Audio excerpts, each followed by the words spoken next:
Entonces vamos a arrancar.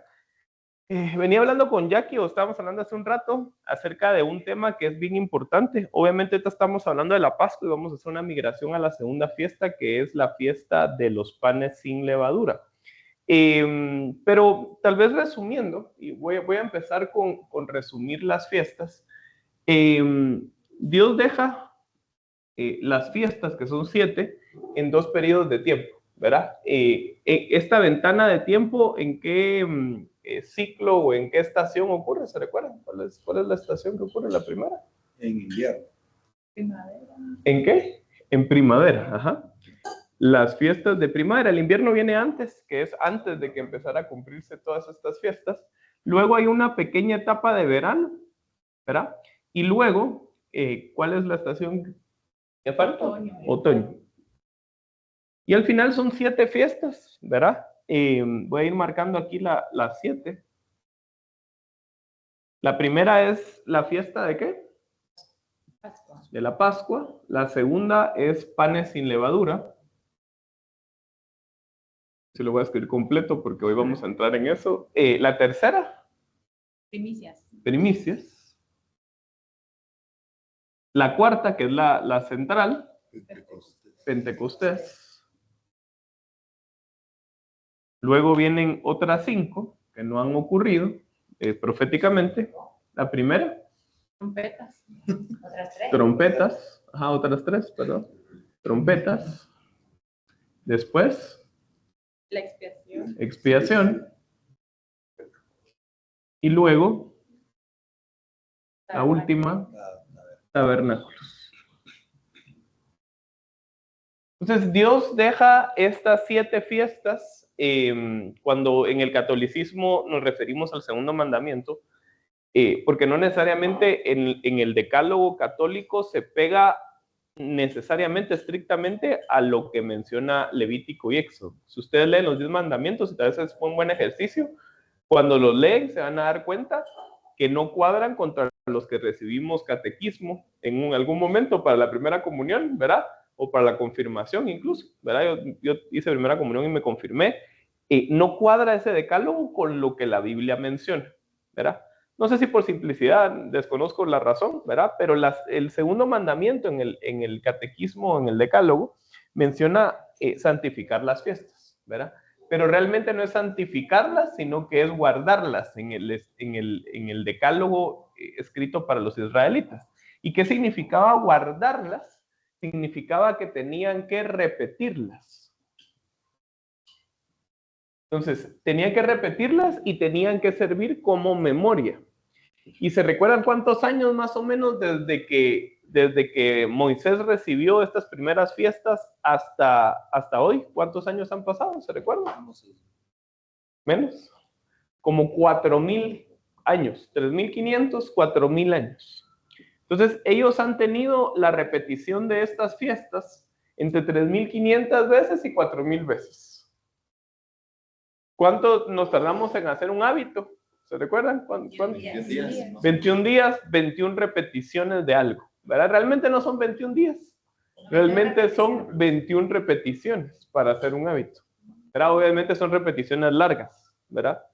Y hoy vamos a ver incluso que ni siquiera son 21 para uno empezar a tener un hábito. Para empezar a tener un hábito, bíblicamente, son 7 días. Y son 3 grupos de 7, lo cual da 21 finalmente. Hoy vamos a ver por qué, ¿verdad? Pero lo que hemos estado viendo, y hoy vamos a terminarlo para transicionar, es la fiesta de la Pascua. Y a ver, Javi, para vos entonces, ¿qué significa la Pascua? ¿Qué fue la Pascua?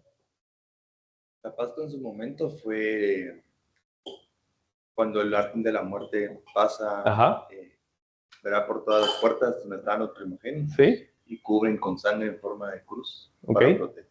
Y entonces, ¿qué se celebraba? ¿Qué recordaban ellos? ¿Qué recordaban los israelitas? Como el vencimiento de la muerte. De la muerte a través de un sacrificio. Y el sacrificio es el sacrificio del corderito inocente que tuvo que haber sido muerto para que el ángel de la muerte no llegara a ellos. Ahora, en inglés, ¿alguien sabe cómo se dice Pascua? No. Justamente ese significado es el significado que se relaciona más al conejito y a todo esto, ¿verdad? Por ejemplo, Easter egg, por ejemplo, ¿verdad?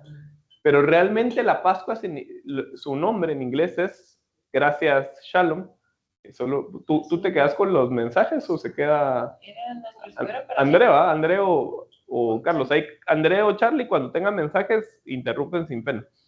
Realmente en inglés, la Pascua, como dice Shalom, es Passover. Ahora, ¿qué significa? En inglés está más explícito. ¿Qué significa Passover? El ángel de la muerte pasó por encima de las puertas que tenían el sacrificio pascual o el sacrificio del cordero. Entonces, este cumplimiento de la Pascua, ¿en dónde fue entonces que ocurrió? ¿Cuál es nuestro símbolo cristiano para ver o para hacer memoria de dónde ocurrió esta Pascua para nosotros? En una cruz. En una cruz. Y se recuerdan que lo último que vimos hace 8 días es que decía, Dios dejó una escapatoria para que el Cordero pudiera ser inocente sin pecado y aún así poder recibir todas las maldiciones de toda la humanidad. Y esa escapatoria es el único mandamiento o el único precepto de los 600 y pico, que no había que hacer algo malo para volverse uno maldito o para estar en maldición.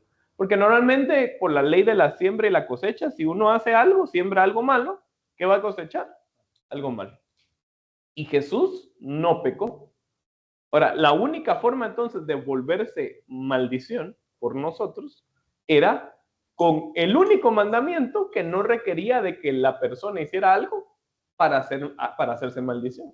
Y ese mandamiento era de que nadie podía ser colgado en un madero. Y ese mandamiento se hizo 1500 años antes que los romanos establecieran la crucifixión. Antes no había nada ni siquiera parecido. Y entonces Cristo tuvo que morir en esta cruz para volverse maldición, a pesar de que era un cordero sin mancha, para que todo el pecado del mundo, de cada uno de nosotros, de todas las personas que habían nacido, de todas las personas que estaban en esa época y de todas las personas que van a nacer, que somos nosotros, estuvieran contenidos en ese cordero. Ahora, tengo un dato interesante con la cruz, que Carlos estábamos hablando con Jackie hace un rato y mandé unas imágenes al chat. Dios es como un artista, ¿verdad? Ustedes han visto esos artistas súper creativos que ponen su firma y tienen temas bien específicos y bien anecdóticos en cada cosa que hacen, ¿verdad? Por ejemplo, cuando ustedes ven a Leonardo da Vinci, quitando un poco el tema místico, ¿verdad? De Brown, ¿verdad? Del tema del código da Vinci y demás, realmente da Vinci sí pintaba, esculpía y hacía todo con cierta doble intención, ¿verdad? Entonces, para los que eran muy inteligentes, lograban ver esos detalles que da Vinci le ponía a sus pinturas y a sus esculturas.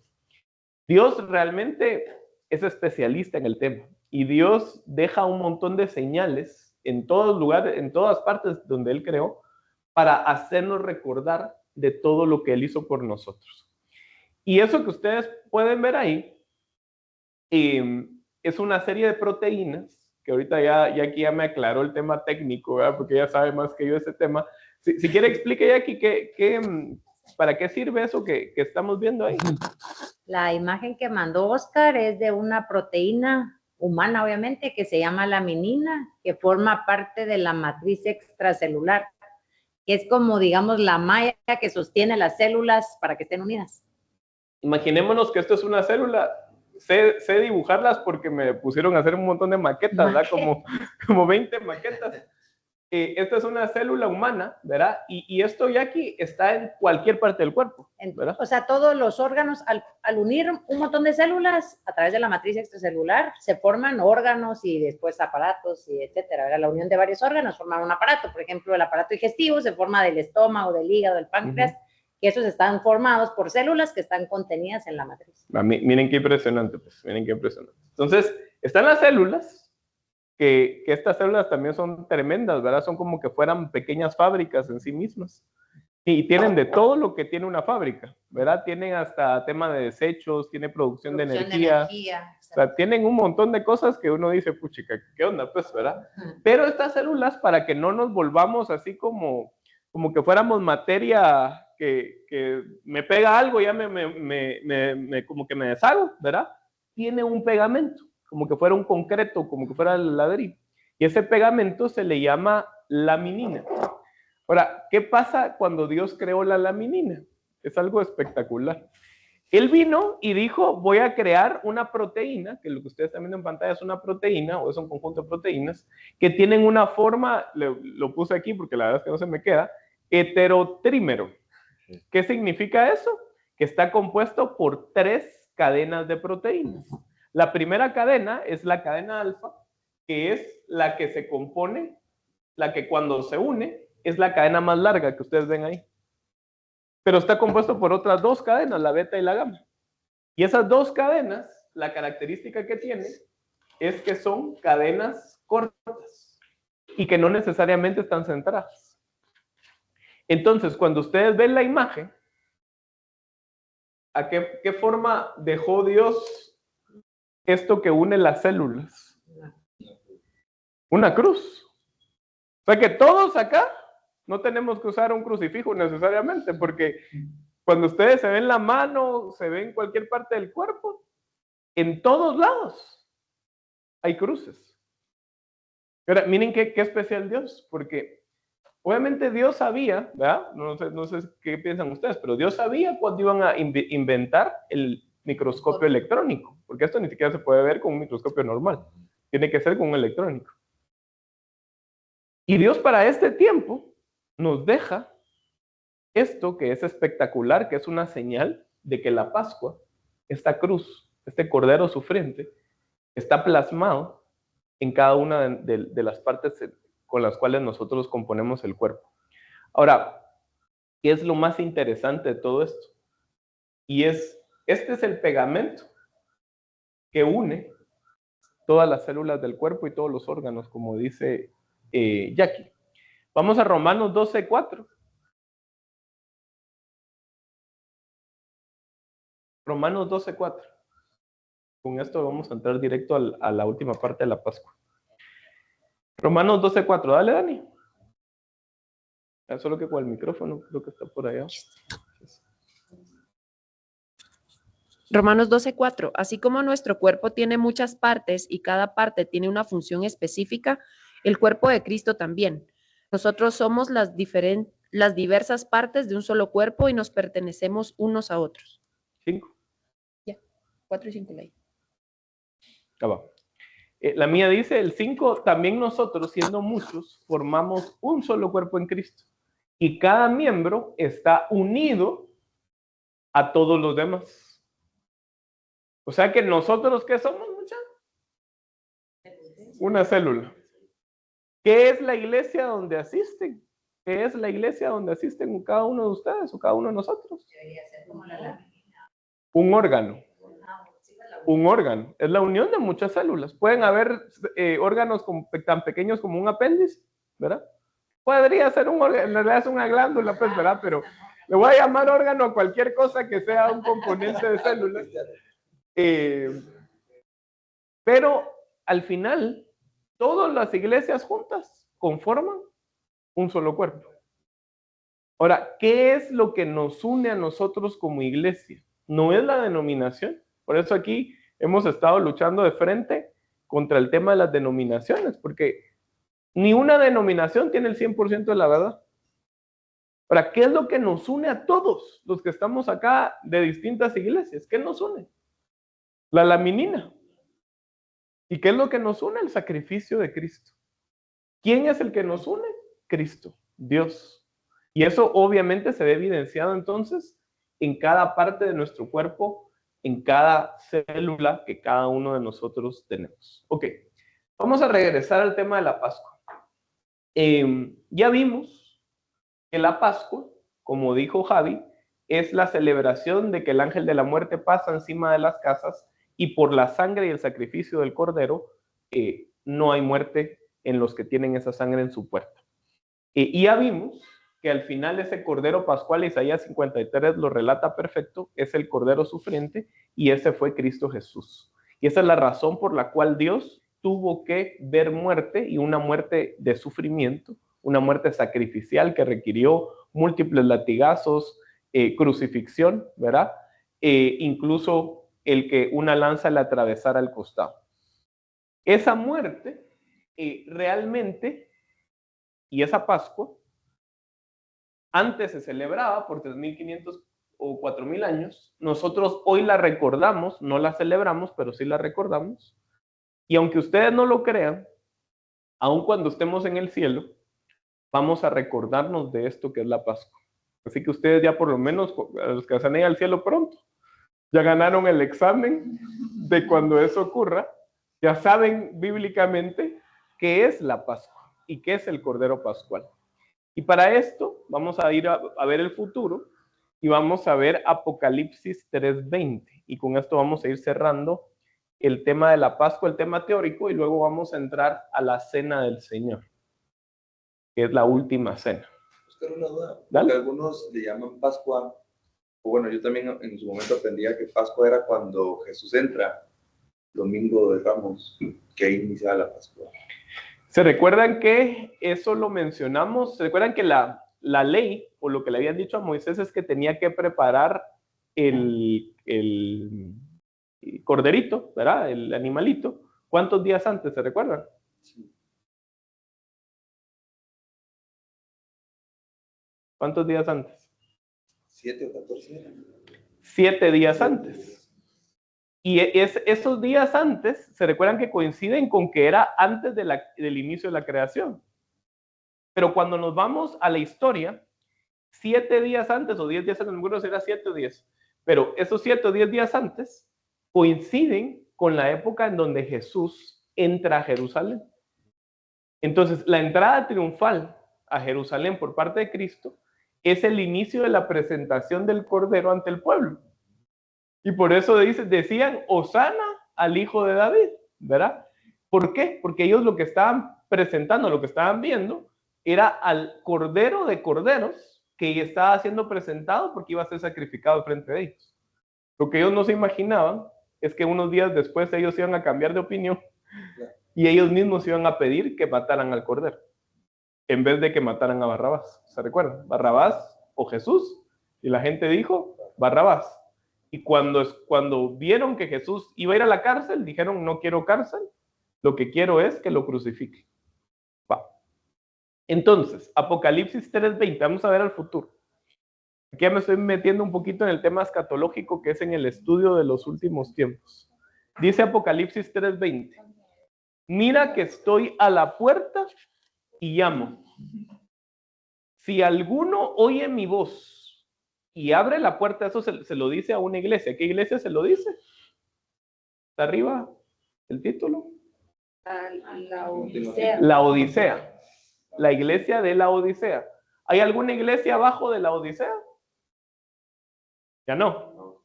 Es la séptima iglesia. Cuando miremos el tema escatológico, vamos a darnos cuenta que son 7 iglesias, 7 mensajes a 7 iglesias. Cada una de esas iglesias tiene la menorá o la lamparita enfrente, lo vamos a ver en su momento. Pero cada una de esas iglesias, como tiene la menorá enfrente, ¿se acuerdan qué significa la menorá? ¿Qué significa la menorá? ¿Para qué sirve la menorá? ¿Para marcar qué? Las estaciones. Tiempos. Para marcar tiempos, es un calendario. Entonces, que cada una de esas iglesias tenga la menorá enfrente, lo que significa es que marca tiempos en la era de la iglesia. Entonces, ¿qué significa eso? Las 7 iglesias son 7 épocas que están bien marcadas, lo vamos a ver en su momento. La Odisea es una época que no ha venido en la iglesia, es una época que está por venir. Ahora, esta iglesia es la que se queda en la tribulación. Ahora, incluso a esta iglesia se le da este mensaje que es bien importante, que es la última iglesia, la séptima iglesia. Y entonces dice, mira que estoy a la puerta y llamo, versículo 20. Si alguno oye mi voz y abre la puerta, entraré. ¿Y qué dice? ¿Qué haré con él? Cenaré con él y él conmigo. Aquí Jesús está hablando y Jesús no dice, voy a ir a que me adoren. Voy a ir a que platiquemos. ¿Cuál es la acción que está denotando ahí? Cenar. Versículo 21. Al que salga vencedor, le daré el derecho de sentarse conmigo en mi trono, como también yo vencí y me senté con mi Padre en su trono. Miren, aquí está espectacular esto. Miren pues. Cristo lo que dice, este es un mensaje para la última iglesia, pero es para todas las iglesias, porque cada mensaje a la iglesia aplica para nuestra iglesia actual, pero también aplica para cada época de cada una de las iglesias que marca. Entonces, ¿qué es lo que Cristo está diciendo? Cristo está diciendo, si alguno oye mi voz y abre la puerta, entraré y cenaré con él. ¿De qué cena está hablando Cristo acá? De la última cena. ¿Y la última cena qué simbología toma? ¿Por qué existe la última cena? Porque la última cena, lo vamos a ver ahorita en un rato, es la cena pascual para la iglesia. Entonces, ¿se recuerdan que los israelitas cómo tenían que comer la cena? ¿Se recuerdan? Rápido y están vestidos. Esa es la cena. Entonces Jesús dice, si alguien abre la puerta de su corazón y deja que yo entre, entonces yo les voy a presentar a ellos esta cena pascual. ¿Qué significa la cena pascual? El sacrificio de Cristo. Y vamos a ver que también tiene panes sin levadura. Y entonces lo que va a presentar son dos elementos. El elemento de la salvación y el elemento de la santificación. Ahorita vamos a ver qué es el vino y el pan. ¿Verdad? Es un momento. Entonces, salvación y santificación. Ahora, al que haga esto, al que coma el cordero pascual, o sea, al que crea en Jesús, el que crea en el sacrificio que Jesús hizo como cordero pascual, dice que va a haber un premio. Ahora, hay una acotación aquí bien importante, porque no es solo al que cene. El versículo 21 dice que es a alguien que le va a dar un premio. Que, ¿cómo dice sus versiones? La mía dice al que salga vencedor. Al vencedor. ¿La de ustedes? ¿Vencedor? ¿Todos? Vencedores. Al vencedor. Va. El vencedor es el que va a lograr comer la cena de la forma adecuada. O sea, comer al cordero pascual y comer los panes sin levadura, las dos cosas. La cena está compuesta de dos elementos. Ya lo vamos a ver. Entonces, ¿cuál es el premio? Porque yo los llevé aquí para que ustedes puedan ver el premio. El incentivo. No es el premio. Sentarse junto a él. ¿En dónde? No está sentado en la cena. Ojo, porque la cena ya pasó. Aquí va a sentarse en otro lado. Nos vamos a sentar en otro lado. ¿En dónde? En el trono. Y el trono es el trono de Dios. Pero yo no sé si mencionamos esto, mucha. Pero esto sí es serio. Porque dice que el mismo Jesús dice que él venció y entonces se sentó, ¿en dónde? En el trono de su Padre. Ojo, porque esto es solo al vencedor.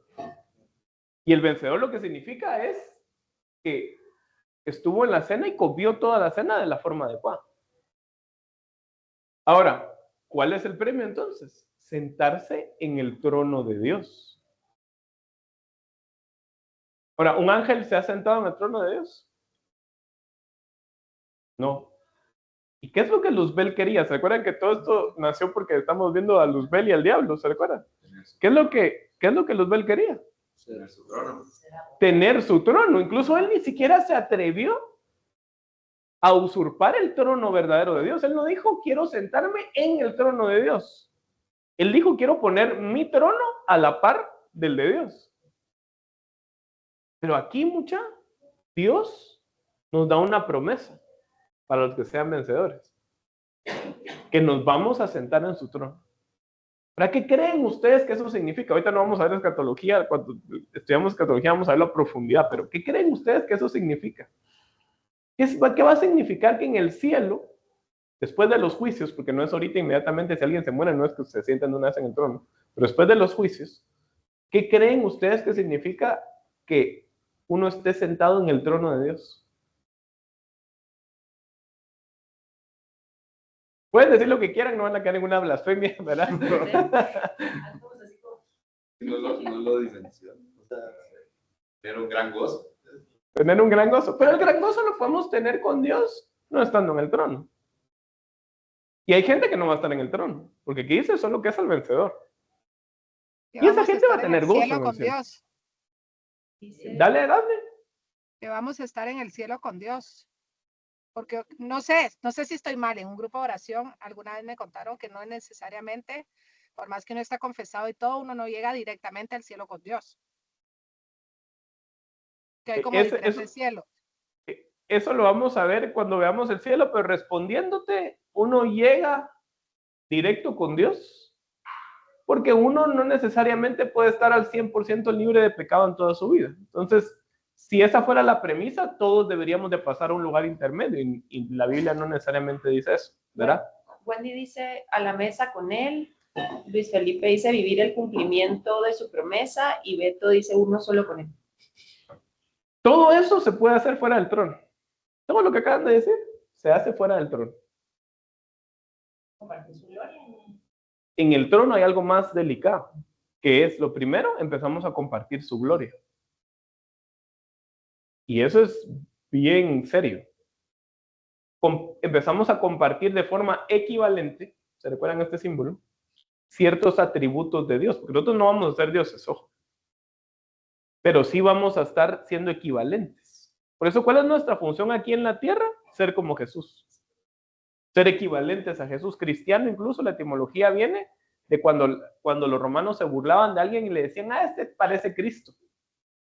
Como Cristito, ¿verdad? Ahora, aquí es donde viene la parte que mal hemos hecho varias iglesias evangélicas, especialmente, en hablar acerca de querer reinar. ¿Quién se sienta en el trono? Un rey. ¿Cuál es la promesa máxima que tenemos a los que vamos a vencer? Ser reyes. No somos el rey, porque por eso dice la Biblia que hay un rey de reyes. ¿Han escuchado ese tema? Rey de reyes. Si es un rey de reyes, significa que ¿cuántos reyes hay? Un montón abajo. ¿Quiénes son los reyes que están abajo? Los que se sientan en el trono. Ahora, ¿qué hace un rey? ¿Qué hace un rey? Sigamos usando la misma palabra, reinar, gobernar. Ahora, ¿qué vamos a gobernar? Eso se los voy a dejar para cuando estudiemos el cielo. ¿Qué vamos a gobernar? Solo les voy a dar un tip. Dice la Biblia que va a haber una nueva creación. Y entonces los 7 días de la creación van a volver a reiniciarse. Ahora, ¿esa nueva creación a cargo de quién va a estar? De los vencedores que se sientan en el trono. Vamos, Apocalipsis 5.1, miren esto, Apocalipsis 5.1. Vamos a ir viendo un poco el futuro del tema de la Pascua, hasta dónde llega el significado de la Pascua. Apocalipsis 5.1. En la mano derecha del que estaba sentado en el trono, ¿quién estaba sentado en el trono? Dios. A nosotros nos invita a sentarnos con él, pero realmente el que estaba sentado, cuando ven el capítulo 4, que por tiempo no lo vamos a poder leer, pero en el 4 describen a Dios. Y específicamente describen a Dios Padre. Entonces, en la mano derecha del que estaba sentado en el trono, vi un rollo escrito por ambos lados y sellado con 7 sellos. Este rollo, no estamos viendo escatología, pero este rollo son los primeros 7 juicios de la tribulación. En la tribulación en total hay 21 juicios, y estos números otra vez no son casualidades, dividido en 3 grupos de 7. ¿Se recuerdan que los judíos en la cábala que usan, que es diabólica, ellos usan mucho número cabalísticamente? Y se recuerdan, y saben quién es el creador de los casinos, ¿verdad? Los judíos. Y cuando ellos crean los casinos, ¿cuál es el premio mayor que le ponen? No sé quiénes han jugado maquinitas acá, o todos son santos y nadie ha jugado maquinitas. El 777. ¿Qué número le ponen? 777. Porque es la perfección de lo perfecto, 777. Entonces, ¿cuántos juicios van a haber en la tribulación? 21, dividido en 3 grupos de 7. Los primeros 7 son 7, 6, que están en ese rollo que vimos ahí. Las otras son 7 copas y las últimas son 7 trompetas. Yo creo que está al revés el orden, pero sellos, copas y trompetas son los 21 juicios que van a haber en los últimos 7 años de la historia de la humanidad aquí en la tierra, antes del milenio, ¿verdad? Que son esos 1000 años donde Jesús va a venir a reinar en Jerusalén como rey del mundo. Entonces, aquí lo que está hablando es que estos 7 sellos, que son los juicios iniciales, se van a abrir. ¿Qué significa que se van a abrir? Va a empezar a caer los cuentazos aquí en la tierra porque van a haber juicios. Versículo 2 dice, también vi un ángel poderoso, que proclamaba a gran voz, ¿quién es digno de romper los sellos y de abrir el rollo? O sea que, ¿qué es lo que está diciendo él? ¿Quién va a poder empezar a desatar esos juicios en la tierra? Versículo 3. Pero ni en el cielo, ni en la tierra, aquí me voy a meter al rincón de los trancazos, ni debajo de la tierra hubo nadie capaz de abrirlo ni de examinar su contenido. O sea que hay seres, ¿en dónde? ¿En el cielo? Ángeles. ¿En la tierra? ¿Y en dónde más? Debajo de la tierra. ¿Qué queda debajo de la tierra? Ustedes ya lo saben, pero mucha gente se alarma con eso. ¿Qué queda debajo de la tierra? El Gején, el Hades, el Seol, el abismo. No necesariamente son las mismas partes, pero todo queda debajo de la tierra.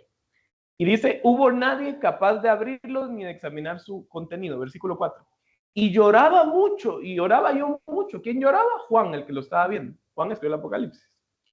Porque no se había encontrado a nadie que fuera digno de abrir el rollo ni de examinar su contenido. Y uno de los ancianos me dijo, deja de llorar. O sea, llorón, ¿verdad? Que ya el león de la tribu de Judá, la raíz de David, ha vencido. Él sí puede abrir el rollo y sus 7 sellos. ¿Quién es el que sí puede abrir el rollo, dice? No, pero ¿quién dice ahí? El león de la tribu de Judá. O sea que ante los ángeles, porque es un ángel poderoso el que le estaba hablando. Ah, no, uno de los ancianos, ¿verdad? Uno de los ancianos. Ante los ancianos que están en el cielo, Jesús, ¿qué forma tiene? De un león. ¿Y el león es poderoso o no es poderoso? ¿Es fuerte o no es fuerte? Es el rey de la selva, dicen por ahí. El león de la tribu de Judá es el que sí puede abrirlo. Por eso Narnia me encanta. Porque Narnia tipifica a este león. ¿Cómo se llama el personaje del león? Aslan. Gracias, Aslan. Versículo 6. Ahora miren esto. Entonces vi en medio de los 4 seres vivientes. ¿Se acuerdan quiénes son los seres vivientes? Los querubines. ¿Recuerdan que tenía que haber 5? ¿Y cuántos hay? 4. ¿Por qué? Porque uno se perdió. ¿Quién fue el que se perdió? El querubín grande, Luzbel. Para los seres vivientes, ¿qué es lo que hacían? Adoraban. ¿Qué es lo que hacían? Fungían como sacerdotes. ¿Y quién era el sumo sacerdote? Luzbel. Y dice, de los 4 seres vivientes y del trono y los ancianos en medio, ¿qué es lo que vio Juan? Cordero.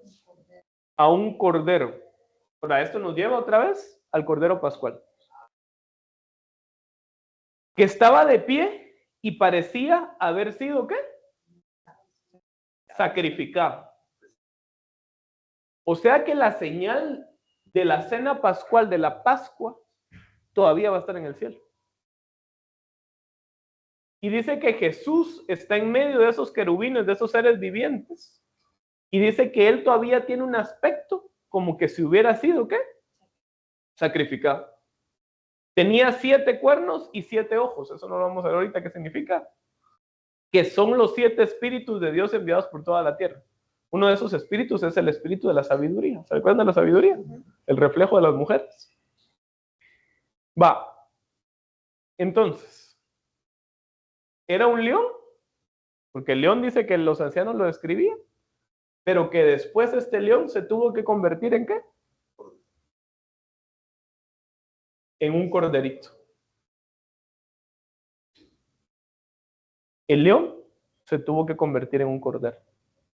Y ese cordero tuvo que ser sacrificado por nosotros. Ahora, aquí viene una parte bien importante. ¿Se recuerdan cuando Cristo Jesús se presenta resucitado ante los discípulos, ante los apóstoles? ¿Se recuerdan que ellos no necesariamente lo reconocen? Porque un cuerpo resucitado puede cambiar de formas. Y él cambiaba de formas. Pero hay algo que no cambiaba.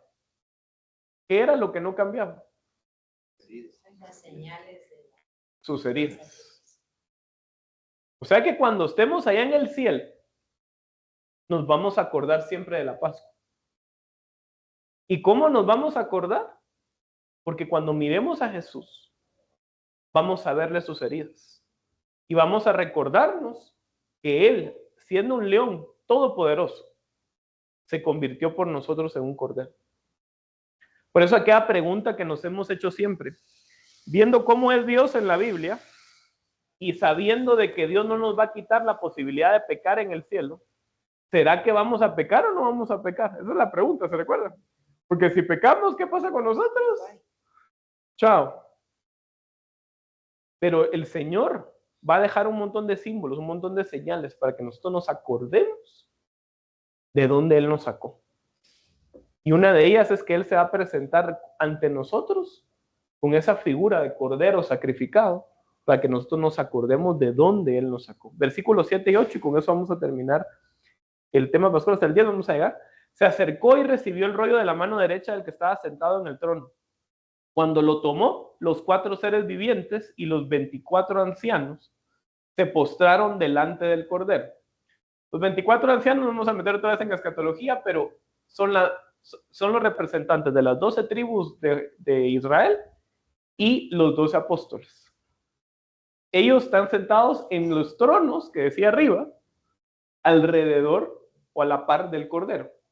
Entonces, ellos son los que se sientan en el trono, pero ellos son un símbolo de los que salgan vencedores. Puede ser Dani, puede ser Vale, los que salgan vencedores. Hoy vamos a ver cómo se sale uno vencedor, que es comiendo panes sin levadura, pero ahorita lo vamos a ver. Entonces, dice, cuando lo tomó los 4 seres vivientes, los 24 ancianos se postraron delante del cordero. Cada uno tenía un arpa y copas llenas de incienso, que son las oraciones del pueblo de Dios. Ahora, miren esta figura espectacular. ¿Cuántos seres? Primero había un trono, ¿verdad? Y en el trono estaba el cordero. Ahora, alrededor del trono estaban, ¿quiénes? Los 4 seres vivientes. Entonces estaba un ser viviente, estaba otro ser viviente, estaba otro ser viviente y estaba otro ser viviente. ¿Se recuerdan que la configuración inicial de esto era de que habían 4 querubines y estaba el quinto, que es el que llevaba como quarterback la presencia? ¿Y quién era ese quarterback? Luzbel. Pero ¿por qué el diablo está enojado y nos quiere matar, literalmente? Porque ¿quiénes son los otros que están ahí en el centro? Los 24 ancianos. Y los 24 ancianos representan a toda la humanidad, a todos los seres humanos. Entonces, ¿quiénes son los que van a estar aquí en medio? Todos nosotros. Entonces, nosotros somos los que vamos a sustituir ese quinto querubín. Y por eso cada uno de ellos, ¿qué es lo que tenía en su mano? Dice, un arpa. Ahí sí es cierto lo que a veces los cielos, uno dice, voy a ir se fue al cielo. Uno piensa que está tocando el arpa todo el día con alas y todo. Aquí es una simbología, ¿verdad? Entonces, ¿qué tenía en la mano? Un arpa. ¿Y qué otra cosa tenía en la mano? Copas con incienso. Copas llenas de incienso. ¿Recuerdan que Luzbel era igual? Incluso a él se le subió el humo a la cabeza, literalmente, ¿verdad? Y aquí estos 24 ancianos representando a toda la humanidad también los tenían. Ahora, miren qué dice el versículo 9. Y entonaban este cántico nuevo. Y Danilo Montero en una canción lo hace espectacular esta canción. Dice, digno eres de recibir el rollo escrito y de romper sus sellos, porque fuiste sacrificado. Y con tu sangre, ¿qué es lo que está recordando nuevamente? La Pascua. El elemento del vino, el elemento de la sangre.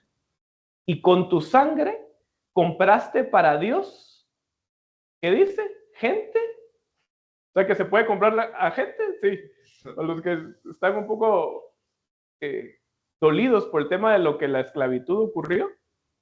El mismo Jesús compró a gente de toda raza, de toda lengua, de todo pueblo y toda nación. ¿En dónde estamos nosotros acá? Aquí en este versículo. De ellos hiciste, ahí otra vez ligado a lo que hablamos antes, de ellos hiciste ¿qué? Un reino. Y los hiciste sacerdotes al servicio de nuestro Dios. Y reinarán ¿sobre qué? La tierra. Sobre la tierra. Otras versiones, porque este versículo 10, algunas otras versiones dicen algo distinto. ¿Otras versiones? Nos has hecho para nuestro Dios reyes y sacerdotes. Reinaremos sobre la tierra. Gracias. Esta dice reyes y sacerdotes, dice Jackie. El mío dice un reinado, un reino de sacerdotes. O sea que no tenemos esa dualidad, sino que primariamente ¿qué somos? Sacerdotes. Pero estamos puestos en un reino. Ahora, ¿se recuerdan entonces se recuerdan que está Miguel, Gabriel y está Luzbel? Y se recuerdan que Miguel entonces era el guerrero. Gabriel, mensajero. Y Luzbel, el adorador o el sacerdote. Entonces, realmente nosotros somos sustituidos o sustituimos lo que se perdió. Entonces, ¿en dónde estamos nosotros? En el versículo 11. Miren este versículo 11. Luego mire, o sea que aquí nos estamos adentrando a cuál es nuestro futuro, muchachos. Por si tienen duda de qué vamos a hacer una vez que nos muramos, este episodio va a ocurrir. Y ustedes se van a acordar de que hoy, ¿qué es? 9 de marzo. Lo vimos antes, ¿verdad? En un trailer, ¿verdad? De lo que iba a pasar ese día. Y dice, luego miré y oí la voz de muchos ángeles que estaban alrededor del trono. Aquí, de los seres vivientes y de los ancianos. Porque aquí ya estaban todos los reinos. Estaba el reino angelical con los querubines y estaban los ancianos. Pero falta alguien. Y el número de ellos era millares de millares y millones de millones. Ahora, ¿el número de quién? ¿Cómo dice otras versiones? Millones de millones. Pero antes, ¿cómo dice? Pero era millones de millones. Dice, antes de su número. Dice, oí la voz de muchos ángeles alrededor del trono y de los seres vivientes y de los ancianos, y su número era millones de millones. De los ancianos. Va.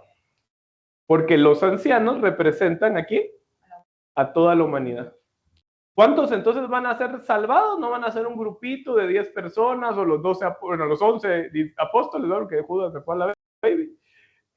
¿Cuántos van a ser salvados? Millones de millones. Millones de millones. Solo para una estadística varia, ¿cuánta gente ha nacido desde Adán y Eva a nuestra época? 100 billones. Y de estos 100 billones, dice que van a estar ahí presentes millones de millones. Ahí tengo una duda. Si estamos diciendo que ancianos somos representados por la humanidad, entonces seres vivientes ahí que son los que representan a todos los ángeles. Los ángeles, ya. ¿Se recuerdan que en las escalas de los ángeles es ángel, arcángel, querubín? Obviamente hay un serafín hay una duda si el serafín es el mismo que querubín o no, pero querubín, ponelo como que fuera lo más alto, pues, ¿verdad? Aunque están los serafines, entre comillas. Entonces dice, ¿qué es lo que estaban haciendo estas personas? Versículo 12.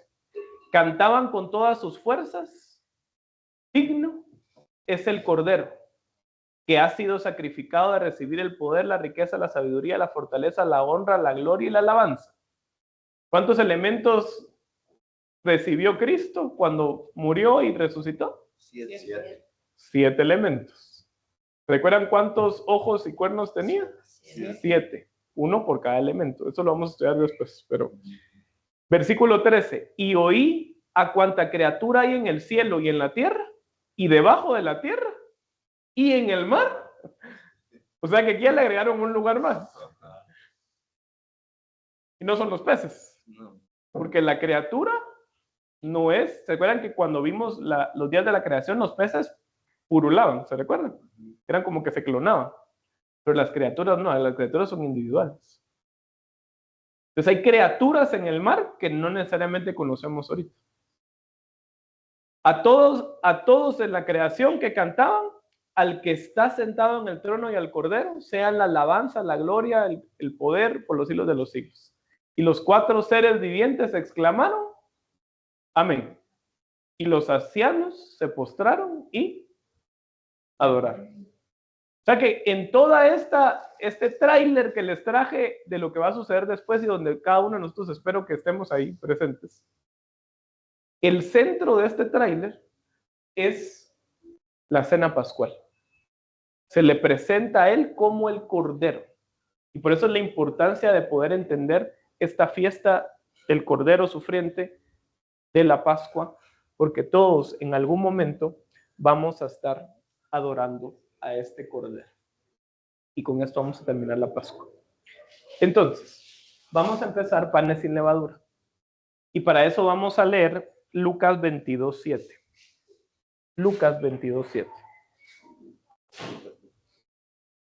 Y aquí vamos a leer varios versículos, pero en el 7 me voy a detener un rato.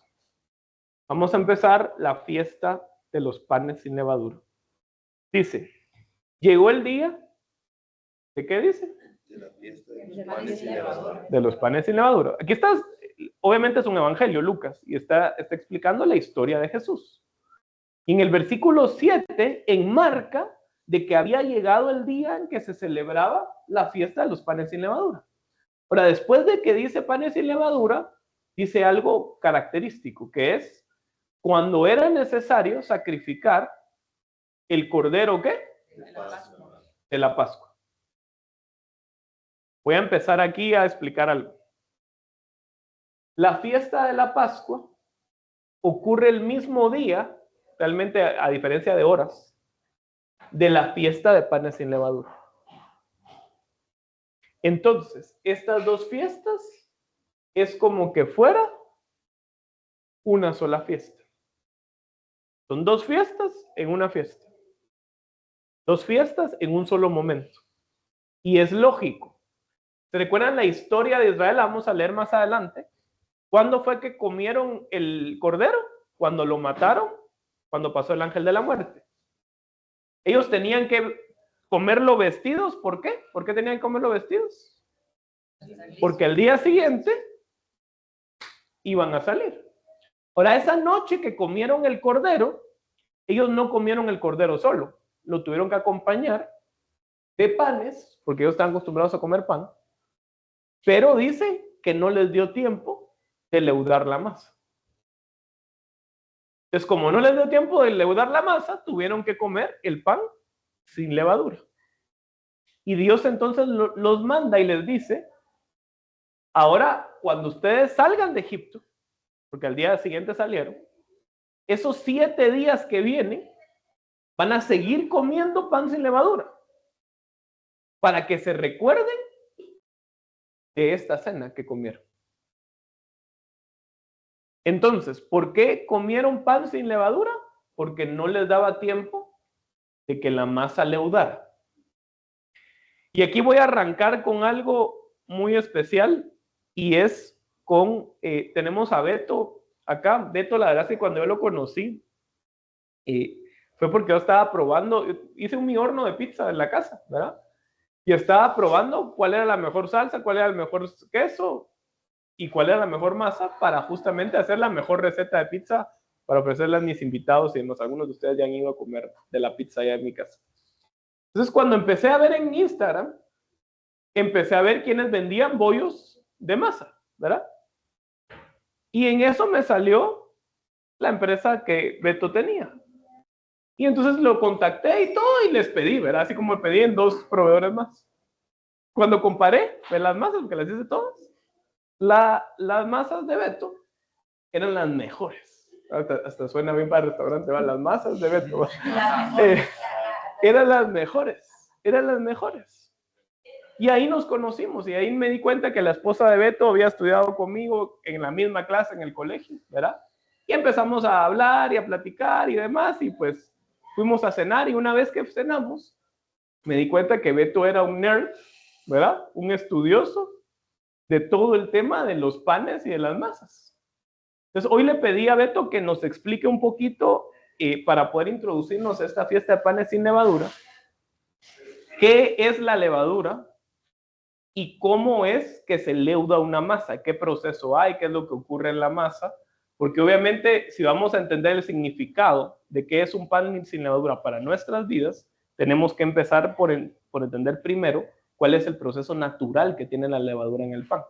Y por cierto, no sé si Beto lo va a decir o no, pues no le spoilereo, ¿quién fue la civilización más experta en panes con levadura, en leudar masas? ¿Alguien sabe? Lo buscan en Google o en ChatGPT, ahora ya no es en Google, en ChatGPT. Es Egipto. Egipto sofisticó toda la panadería. Y no es casualidad que Israel, ¿dónde estaba cuando Dios le dijo, ya no coman levadura? En Egipto. Entonces, Beto, te dejo ahí el espacio de unos minutos para que nos expliques, porfa, qué significa todo este proceso de la levadura, leudar la masa, qué es la levadura, qué significa masa madre, por ejemplo. Así que te dejo el tiempo. Muchas gracias. Solo me quiero asegurar que sí me escuchan. Sí te escuchamos. Y si quieres vamos a pasar esto más para acá para que te escuchen mejor. Va, perfecto. Pues qué gusto poderles saludar a todos. Ahí después de la introducción de Oscar, ahí esa publicidad que nos hizo.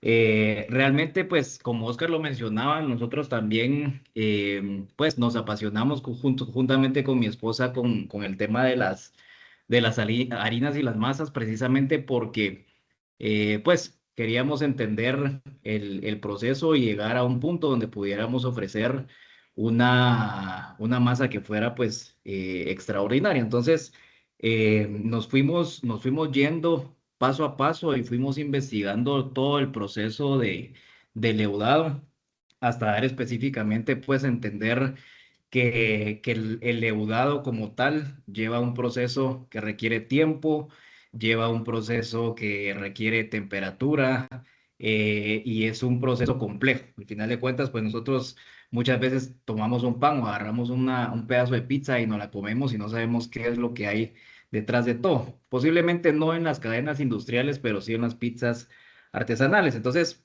como bien lo mencionaba Oscar, existe evidencia arqueológica que en el antiguo Egipto, por ahí por el 3700 años antes de Cristo, fue que se comenzó a leudar ya la masa a través de un proceso artesanal de una levadura que se llama, o que actualmente conocemos como masa madre. La masa madre básicamente es agua con harina. Entonces, por ejemplo, cuando uno quiere comenzar a hacer masa madre, lo único que hace es juntar un poco de agua y harina, pues obviamente hay porciones que se tienen que mezclar y literalmente se deja eso a temperatura ambiente, pues obviamente en un ambiente controlado durante un periodo determinado de tiempo. Entonces, la masa madre es básicamente un cultivo simbiótico natural, o sea, es decir, hay microorganismos que, por ejemplo, son bacterias que están presentes en la propia harina y en el propio aire, y eso genera pues ácidos lácticos y como les digo, literalmente es un ecosistema que actúa como un agente leudante. Entonces, hay dos tipos de fermentación. Una es la alcohólica y la otra es la ácida. La fermentación alcohólica lo que hace es consumir los azúcares de la harina y los convierte en CO2.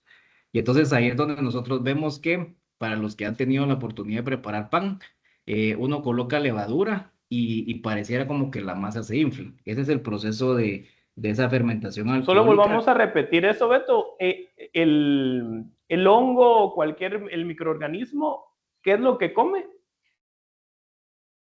Esos microorganismos se alimentan de los azúcares de que los se encuentran en la azúcares. harina.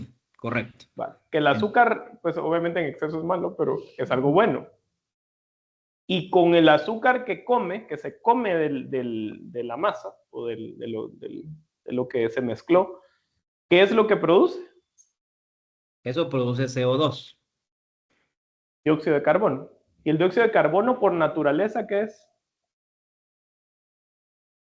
¿Es algo bueno o mal? Se pueden quedar en una habitación con dióxido de carbono. Es un veneno. Va, dale entonces. Listo, entonces esa es la parte alcohólica de la fermentación y luego viene la parte ácida, que ya es donde esos mismos azúcares son degradados y eso produce pues ácido láctico que le aporta esa acidez. Los que han comido pan de masa madre tienen que sentir esa acidez que no es muy invasiva al paladar, sino que le da cierto gusto a la masa o al pan. Y eso también ayuda a degradar el gluten y lo que permite eso es que la hogaza de pan o la masa que nos estemos comiendo en ese momento sea altamente digerible. Entonces, básicamente la masa madre, eso es lo que hace durante todo el proceso. Es decir, nos ayuda a leudar. Por ejemplo, cuando ya nosotros tenemos la masa madre, nosotros tenemos, por ejemplo, desde el 2017 más o menos, comenzamos Escuchen nosotros este a dato. Escuchen este hacer dato. el estudio y esa masa madre hay que mantenerla viva. Es decir, yo, por ejemplo, cuando teníamos en restaurantes era un proceso que hacíamos todos los días y es, por ejemplo, como es un ecosistema, lo que se produce dentro es que la masa madre que nosotros dejábamos, por ejemplo, el día anterior al día siguiente, había duplicado o triplicado su tamaño. Entonces, ¿qué hacíamos nosotros? Desechábamos la mitad de eso y a la otra mitad que manteníamos en un contenedor especial, la alimentábamos nuevamente con agua y con harina para que volviera a cobrar vida. Y llega un punto donde empieza a crecer esa masa madre, donde uno sabe que ya está activa y ya se puede utilizar para hacer masa. Entonces, para los que tengan en algún momento la oportunidad de probar esas masas, pues literalmente ese es nuestro hijito que tenemos ahí en casa desde antes del 2019, ya tiene sus añitos ahí, lo alimentamos, ahora no a diario, pero como les repito, este es un proceso complejo que requiere pues tener cuidado de la temperatura. Por ejemplo, ahorita nosotros lo mantenemos a una temperatura en frío, pero no podemos exceder el frío porque matamos la masa madre. Y si lo dejamos afuera, por ejemplo, en una temperatura muy alta o con mucho calor, se nos pasa de acidez y ya no la podemos utilizar para hacer la levadura. Entonces, eso es con la masa madre. Y las porciones es, como bien dicen las escrituras, un poco de levadura nos leuda toda la masa. Es decir, la porción es por cada 1000 gramos, por darles un número, por cada 1000 gramos de harina, nosotros utilizamos entre 3 o 4 gramos de levadura y eso es más que suficiente para que podamos elaborar el pan o para que podamos elaborar la pizza. O sea que de la masa madre sacás para después ya hacer la masa ya leudada, ¿verdad? Correcto, se puede utilizar el 100% de la masa madre, no es recomendable para pizza, sí para pan, pero por ejemplo, en lugar nosotros de utilizar levadura convencional, que ya es levadura química, por ejemplo, hay en polvo y te venden la levadura fresca, que ya son levaduras químicas, utilizas una porción de masa madre para leudar tu masa. O sea, la masa madre es la levadura. Correcto. Ok, y entonces la levadura es un ser, no es un ser, pues, ¿verdad? Es un componente que está vivo. Ahora, ¿por qué se infla? Que tal vez ese es un dato importante. Porque el CO2, siendo un gas, hace que se expanda, ¿verdad? Más todos los procesos químicos que pasan adentro. Gracias, Beto, ¿viste? Te agradezco mucho y espero yo que en la celebración del estudio tengamos unas pizzitas ahí. Primero Dios. Va. Buenísimo. Entonces, ahora sí entendemos más o menos qué es lo que ocurre con la levadura. Entonces vamos a seguir leyendo Lucas 22, versículo 8 ahora. Y aquí es donde vamos a empezar a entender de que en una misma cena se celebró Pascua y panes sin levadura. Jesús envió a Pedro y a Juan con estas instrucciones. Vayan a preparar todo para que comamos la Pascua. O sea, Jesús le mandó a los discípulos a que prepararan la Pascua. ¿Jesús pudo haber preparado la Pascua? Sí. Pero ¿quién es el que está llamado para preparar la cena de la Pascua? Nosotros. O sea que si nosotros queremos que alguien en nuestra casa conozca el Cordero Pascual y lo coma, ¿quién es el que tiene que preparar la cena, muchachos? Nosotros. Estamos llamados por Jesús para preparar nosotros la cena de la Pascua. Ahora, Dios, siempre que manda a un soldado, no lo manda sin armas. Y dice el versículo 9, ellos le preguntaron, ¿dónde quieres que hagamos los preparativos? Versículo 10, Jesús les dijo, al entrar en la ciudad, verán ustedes a un hombre que lleva un cántaro de agua. Síganlo hasta la casa donde entre. Aquí empieza el tema, porque si lo leemos rápido no entendemos algunas partes. Pregunto, ¿qué miran de raro ahí en esto que acaba de decir Jesús? ¿Qué miran de raro? ¿Es el hombre el que lleva el cántaro o no? Que sea el hombre, no somos machistas, ojo, ¿verdad? Pero es raro en ese momento que el hombre llevara los cántaros del agua. ¿Se recuerdan a aquella mujer que estaba sacando agua del pozo? ¿Quién era? Una mujer que estaba a la luz del día sacando agua. ¿Quién es el que tenía que llevar normalmente el agua a las casas? La mujer. Ahora, ¿quién la llevaba aquí entonces? El hombre. Entonces Dios manda una señal a los discípulos que es una señal fácil de ver. Por eso Dios cuando nos habla en señales, porque muchas veces nos habla en señales, van a ser señales evidentes. Yo me recuerdo hace unas semanas que Dios me dijo, mira, tenés que estar atento a las señales. Me dijo a través de un papelito que me mandaron por ahí. Tienes que estar atento a las señales. Al día siguiente, yo abro mi celular, miro mi correo, ¿verdad? Que a veces uno le da así para que se haga refresh el correo, no el del trabajo, sino el personal. Y cuando en eso miro un anuncio de Avianca, Volaris, Avianca creo que era, Avianca no sé qué, yo nunca leo esos mensajes. Y abajo, se dan cuenta que cuando uno lee el correo abajo todavía se lee una parte, ¿verdad? Y dice, esta es la señal que estabas esperando. Entonces yo digo, no puede ser, yo estaba haciendo algo en ese momento, estaba pensando en algo y justamente Dios me estaba diciendo, mira, la señal que yo te dije que tenías que buscar antes, después te la mandé con el correo que dice, esta es la señal, ahí te las voy a mandar en las imágenes, esta es la señal que estabas esperando. Entonces Dios cuando te da señales, porque se vale a uno pedirle ciertas señales al Señor. A veces uno dice, ¿será que este es el que me tengo que casar? Que venga con unas flores amarillas, ¿verdad? Y aparece con unas flores rojas. Y después uno quiere seguir ahí, ¿verdad? Si ya le he pedido la señal, llevó flores rojas en vez de amarillas, ¿por qué seguís ahí, verdad? Pero aquí la señal era clara. Era algo extraño, un hombre llevando un cántaro. Ahora, aquí hay algo bien impresionante que lo vamos a ver después. Tal vez para los que no han leído esta historia, me gustaría terminarla. Dice el versículo 11. Y díganle al dueño de la casa.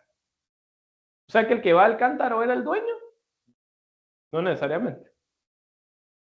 El maestro pregunta, ¿dónde está el aposento en donde se comerá la Pascua?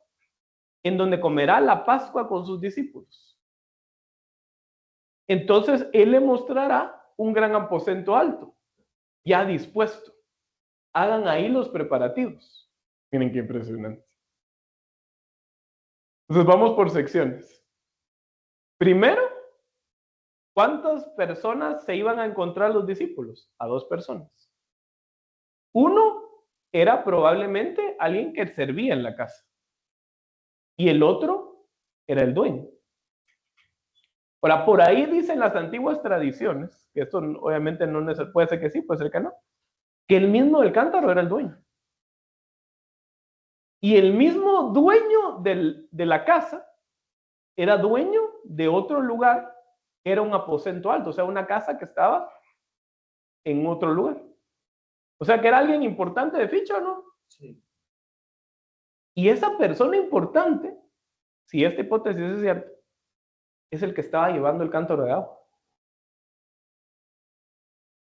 Ahora, no solo eso. A él ya le había hablado Dios de lo que iba a hacer. ¿Qué tenía que hacer él? Preparar, dar su casa, para que en su casa tuvieran la cena de la Pascua. Y él que fue obediente. Entonces, él descubrió, cuando vemos todo este panorama, vemos que esta persona, que es una persona anónima, vemos que él descubrió todo el evangelio. Él descubrió la importancia de la cena de la Pascua, preparó el lugar para que la cena de la Pascua se diera, y no solo eso, él era alguien servicial. ¿Quién era el único hombre que estaba cargando agua en todo Jerusalén en ese momento? Él. Vemos algo más. Él se fue contracorriente cultural. La cultura me dice que la mujer, no, pero yo no. Yo voy a servir y entonces no me importa lo que me diga el otro. Yo voy a hacer lo que Dios me dice que yo haga, que es servir. Entonces, para la gente que muchas veces, y nosotros decimos, ay, es que me miran la cara de tonto. Ay, es que no sé hasta cuándo me pongo de alfombra. A veces es mejor ponerse de alfombra porque así nos demanda Dios, a dejar de hacer lo correcto delante de Dios. Si uno está sufriendo en la casa porque la esposa o el esposo o el papá, si uno es soltero, no conoce a Dios y a uno va de molestar, y uno tiene que servirlo, uno tiene que sufrir por causa de Cristo. Imagínense cuánta gente no lo criticaba a este hombre que salía con su cántaro. ¿Qué cosas no le decían, verdad? Pero él no solo eso, sino que él también escuchó a Dios para ver cuándo y en qué momento y en qué lugar tenían que preparar la cena del Señor. Yo sé que hay mucha gente acá que está pidiendo porque su esposo, su hermano, su tío, su papá, su mamá, su hijo, su sobrino, cambie su corazón al Señor. El Señor te va a decir cuándo es el momento adecuado en donde tu hijo se va a sentar a la mesa. Pero lo que tú tienes que hacer desde ya es preparar todo. Porque Él dice que Él lo tenía preparado. Entonces tenemos que dejar preparado todo. Miren lo que dice el versículo 13. Los discípulos partieron y encontraron todo tal y como Jesús se los había dicho. Y prepararon la Pascua. Vamos a irnos a Juan 13:21. Vamos a saltarnos a otro evangelio porque este es un poquito más específico de lo que ocurre después. Entonces, ¿qué fue lo que los discípulos y Jesús hicieron? Llegaron al aposento alto y ahí empezaron la cena para poder celebrar la Pascua, que se recuerdan que esa cena no solo celebra la Pascua, sino que celebra ¿qué también? La fiesta de los panes sin levadura. Entonces celebran las dos fiestas en una misma cena. Dice, versículo 21, dicho esto, Jesús se angustió profundamente y declaró, esto ya estaba ocurriendo en la cena. Ciertamente les aseguro que uno de ustedes me va a ¿qué? Me va a entregar. Ahora, ¿se recuerdan? Y aquí es algo muy característico de las historias de las creaciones de Dios. ¿Por cuántas personas cayeron un tercio de los ángeles? ¿Por cuántos seres angelical cayeron un tercio? Por uno. ¿Por cuántos seres humanos cayó toda la humanidad? Por uno. Y aquí lo que Jesús está diciendo es, uno de ustedes me va a traicionar. ¿Qué significa eso? Así como dijo Beto, a veces es necesario solo un elemento, para poder hacer que todo se pudra o que todo se leude en el caso de la masa. La directora del Capullé siempre decía, no quiero manzanas podridas, porque un cesto con manzanas buenas, si meto una manzana podrida, ¿qué pasa con todas las manzanas? Todas se pudren. Entonces, entre los 12 que estaban en la cena, había uno que estaba podrido. Y aquí es donde el símbolo de la fiesta de panes sin levadura empieza. Porque la fiesta de los panes sin levadura lo que significa es sacar la levadura de la casa. No solo no cocinar con levadura, sino que en toda la casa no tener levadura. Esto lo vamos a ver más adelante. ¿Y quién era la levadura de la mesa en donde estaban sentados? Judas, el que lo iba a traicionar. Y por eso vamos a ver cuándo exactamente es que Satanás entra en Judas. Que esa es parte del tercer round entre Judas y Jesús. Entonces dice el versículo 22, los discípulos se miraban unos a otros sin saber a cuál de ellos se refería. Entonces aquí vemos algo espeluznante, no le digo impresionante, espeluznante. Si nosotros nos sentamos acá y todos hemos estado casi 4 años con el Mesías, hemos visto milagros, hemos escuchado lo que nos dice. Pero cuando nos sentamos y Jesús dice, uno de ustedes es el malo, uno de ustedes es la levadura, uno de ustedes es el que me va a traicionar. Pero los discípulos, extrañamente, no dijeron, ha de ser el tesorero, ¿va? Ha de ser el financiero, ¿va? Judas. Sino que, ¿qué fue lo que dijeron? ¿Quién será? ¿Quién será? Y esa pregunta de quién será denota varias cosas. La primera cosa que denota es que Judas tenía todo bien escondidito. O sea que Judas parecía uno más de los demás, porque nadie sospechaba que el que tenía todas las arcas, todo el dinero, iba a ser el que iba a traicionar a Jesús. Porque normalmente el que tiene el dinero es la persona de más confianza del dueño del dinero. Entonces, ¿qué pasa? Hay mucha gente en las iglesias y tenemos que preguntarnos si nosotros no somos uno de ellos. Que llevamos 15 años, 20 años siendo una iglesia, cualquiera que sea, pero que realmente no conocemos a Jesús como Cordero Pascual. ¿Cómo conocía Judas a Jesús? Como un rabí, como un maestro. Como no lo conocía Judas, como un Cordero, como un Salvador, como un Mesías. Y eso es lo delicado incluso de estos estudios, porque si estos estudios nos están llenando de letra, de conocimiento, pero no hay un cambio en nuestras vidas, entonces estamos siendo un Judas aquí sentados en la mesa. Y peor aún, si le metemos religiosidad, tanto en la parte evangélica como en la católica, más nos podemos esconder de que nadie sabe si en verdad vamos a ir al cielo o no vamos a ir al cielo. ¿A qué me refiero con religiosidad? En la parte evangélica, damos el diezmo, damos la ofrenda, hasta nos paramos a dar la ofrenda adelante. O hay un concierto y vamos al concierto y levantamos las manos. En la parte católica, ahorita ya se hace, ahorita ya se hizo tráfico en la zona 1 ayer. Vamos y nos vestimos de morado a cargar. No sé si ustedes han visto a los políticos, ¿han visto a los políticos? Que desaparecen ahí vestidos de morado o de negro. Hay una persona que no voy a decir su nombre porque estaba vestida de negro hace como 2 años, hasta le tomaron foto y todo, ¿verdad? Con su bastón. Pero yo digo, o sea, ¿realmente hay un cambio, hay una transformación o no?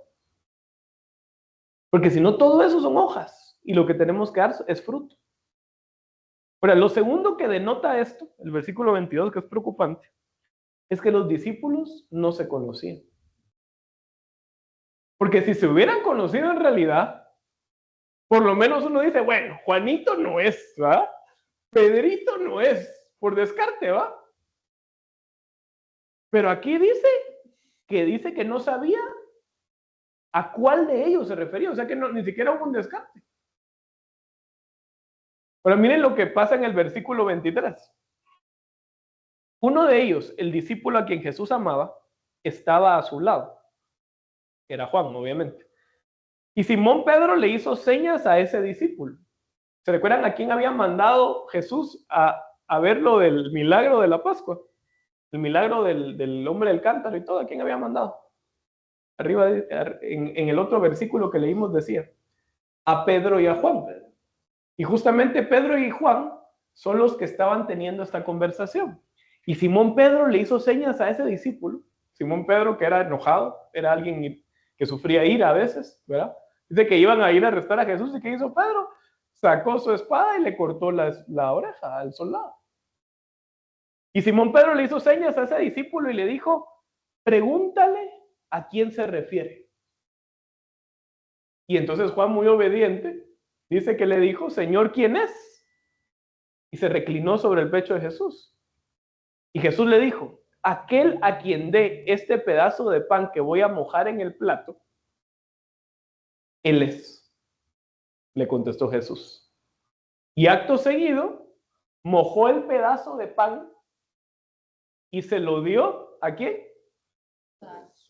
A Judas Iscariote, hijo de Simón. Ahora, primero, ¿qué componente vemos que había ahí en la cena pascual? Pan. ¿Qué usó Jesús para determinar quién sí era y quién no era? El pan. Entonces, ¿cuál es la señal de que sí comimos o no comimos al Cordero Pascual? El pan. Ahora, el pan dice que fue remojado en algo. ¿En qué fue remojado? ¿Alguien sabe en qué fue remojado? En vino, dice Jacobo. Yo también asumía que era vino. ¿Sí?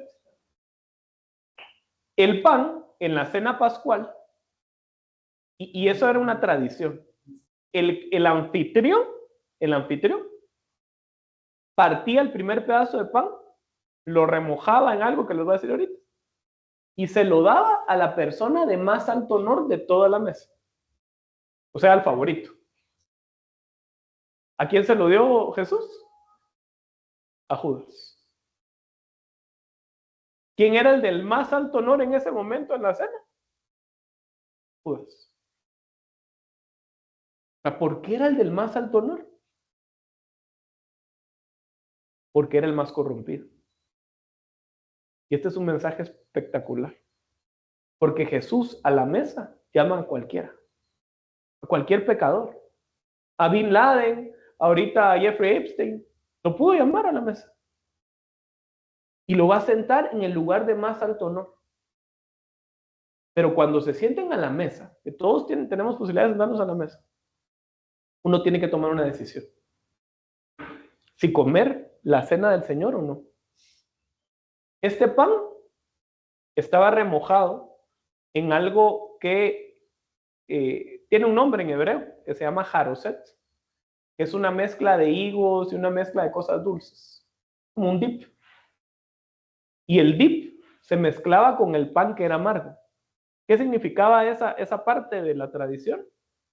De que Israel iba a pasar una dualidad, algo amargo como el pan, porque el desierto no fue fácil, pero que tenían que pensar en lo dulce del final. ¿Y qué era lo dulce del final? La tierra prometida. Eso pasa con nuestras vidas. Vamos a pasar sufrimiento, sí, pero tenemos que acordarnos de que hay un dulce final para nosotros. Ahora, ¿qué fue lo que ocurrió cuando él tomó el pedazo de pan? Vamos a ver el versículo 27. Dice, tan pronto como Judas tomó el pan, ¿qué dice? Satanás entró en él. Ahora, en las versiones, y aquí hay un debate, en la mía dice tomó, en la suya, ¿qué dice? Entró en él. No, pero tomó el pan. En la mía dice tomó el pan, en la suya. ¿Tomó? El pan. ¿Ah? Comió el pan. Recibió, dice la tuya, pero la tuya dice. Comió el pan. Comió el pan. ¿Y qué versión es? Es NTV. Nueva traducción viviente. Comió el pan. O sea que él sí comió el pan o no comió el pan. Sí comió el pan. El pan sin levadura. Ahora, lo delicado es que lo comió indignamente. ¿Qué significa indignamente? Sin arrepentirse. Y entonces, como comió el pan indignamente sin arrepentirse, ¿qué es lo que pasó acto seguido? Satanás se apoderó de él, entró en él. Normalmente a una persona, las únicas entidades que pueden entrar en una persona es un espíritu inmundo, que proviene de creaciones anteriores donde el espíritu no se fue a ningún lugar, sino que se quedó volando en la tierra. Entonces el espíritu entra. Por eso cuando alguien está poseído, empieza a actuar como serpiente, como un reptil, o como temas de un arácnido o algo, porque es el espíritu de esa creación anterior. O se le puede meter un demonio, que es una parte de la más raza de los seres creados angélicamente. Pero un querubín era imposible que se metiera en una persona. Y Satanás ha escogido, o va a escoger, o escogió solo a 2 personas en los cuales poseerlos. ¿A quiénes son? Al anticristo y a Judas. Ahora, Dios cuidaba a Judas. Y Dios lo puso en el lugar de más alto honor porque Él quería que Judas se arrepintiera. Y cuando Él le da el pan, Él lo que le está diciendo es tu última oportunidad, Judas. Decide qué quieres hacer. Y lo que hace Judas es no arrepentirse. Y entonces, como no se arrepiente, entonces ahí sí, Satanás toma posesión completa de él. Y lo que va a ocurrir con Judas de ese momento en adelante, hasta antes de que se ahorque, Satanás tuvo control 100% de Judas. Pero miren cómo Jesús en su misericordia, y con esto vamos a terminar, lo llevó a la mesa, lo sentó en el lugar de más alto honor y le dijo, yo te doy una última posibilidad. Por eso a los que están conectados, que no conocen a Jesús o no han querido aceptarlo, solo están escuchando porque sí, Dios probablemente ahorita te esté dando una última oportunidad. Hay que aceptarla. No hay que esperar. Judas pensó que podía esperar. Pero cuando tomó el pan sin levadura, indignamente, fue cuando entonces Satanás entró en él y ya no hubo marcha atrás. Por eso los que tenemos Santa Cena, Eucaristía, para los católicos que están conectados, hay que comer de ella dignamente. Por eso siempre uno hace una oración antes, en donde uno le pide al Señor que lo perdone a uno de todos los pecados, para uno comer dignamente de la